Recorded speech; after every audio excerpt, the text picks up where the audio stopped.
Depois de mais de 3 anos sem se manifestar, o grupo de hackers anônimos finalmente voltou às redes sociais, gerando uma grande polêmica. Eles ameaçaram expor políticos, líderes, famosos e até mesmo a polícia norte-americana. Sou Legião porque somos muitos. E aí, DJ, cê vai ver.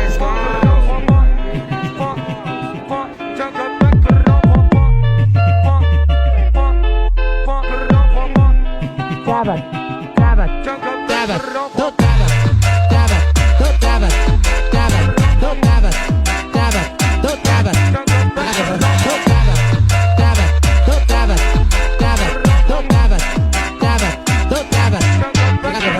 Um grupo de hackers conhecido como Anonymous simplesmente ressurgiu das cinzas. Trava, trava, trava,